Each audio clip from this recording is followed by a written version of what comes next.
welcome to Storybook Land. My name is Maddie and I will be your captain and storyteller today aboard the Faylene. For your safety, we ask that you please remain seated, keeping your hands, arms, feet, and legs inside the boat at all times, and please supervise your children so that our story doesn't take any unexpected turns.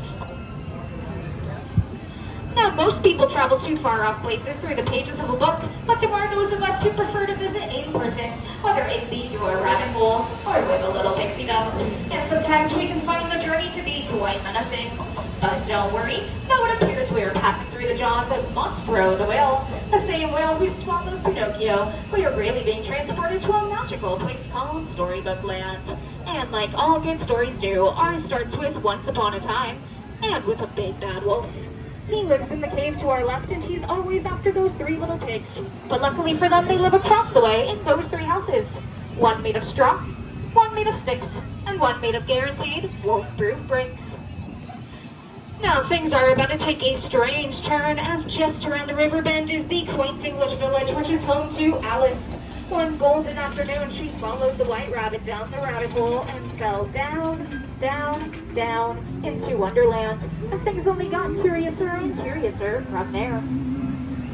Our next chapter begins in London Park to our right.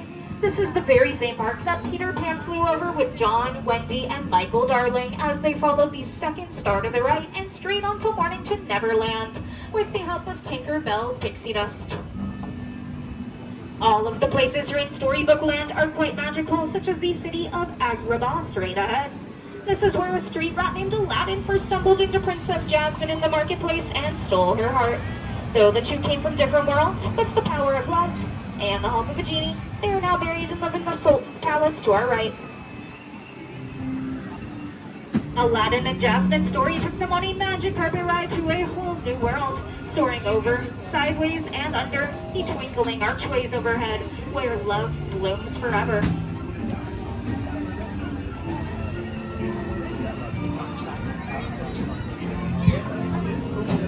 Now, while all of the places in Storybook Land are quite magical, some are also rather mysterious, such as the Cave of Wonders straight ahead. It is said that the treasure bears a curse which can only be lifted by the genie who lives in the lamp, and rumor has it, whoever sets the genie free will be granted 3 wishes. Now let's all make a wish and see if it comes true.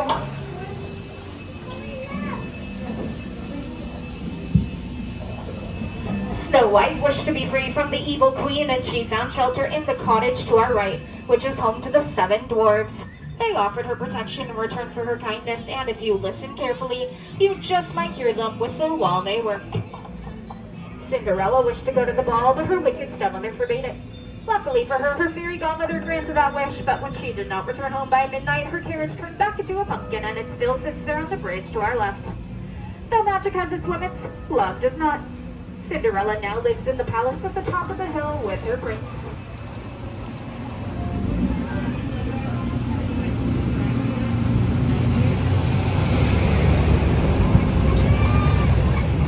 Wishes can inspire dreams like the ones that come to us while sleeping on a quilted bed of flowers like the ones to our left. They were inspired by the 1933 Silly Symphony cartoon Lullaby Land, and the miniature plants will stay small forever thanks to the enchantment of Tinker Bell. This is the very same magic that she used on the Lost Boys in Neverland, so that they would never, ever have to grow up. This is what made this place a favorite of master storyteller Walt Disney, who continues to inspire our stories to this day. And in fact, Walt Disney has inspired stories like Wind in the Willows, featuring Mole, Rat, and Mr. Toad.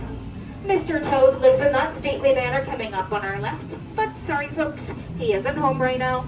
He's off in his motor car on a wild ride to nowhere in particular. Or stories like that of Arendelle, where sisters Anna and Elsa grew up and where they met their frozen friends Olaf, Kristoff, and Sven. Though Elsa lives in that icy palace, Anna refused to let her go, and they found that the power of love was strong enough to help them weather even the harshest storms. Straight ahead is the Alpine Village, which is home to the woodcarver Geppetto. He wished upon a star for his wooden puppet Pinocchio to become a real boy, but it was not until Pinocchio saved him from the belly of Monstro the whale that the Blue Fairy granted that wish.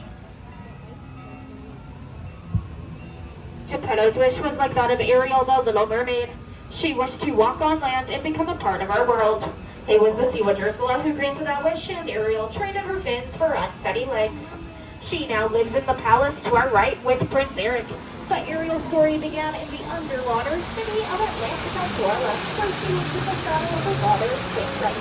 And like all of our stories in Storybook land, Ariel bent to their happily ever after. Now as we approach the dock, please remain seated, keeping your hands, arms, and fingers inside the boat, and do not stand up until I've told you it is safe to do so that our story doesn't end under the sea. Once again, my name is Maddie, and on behalf of all of our storytellers here today, I hope you're having a very magical day here at the Disneyland Resort.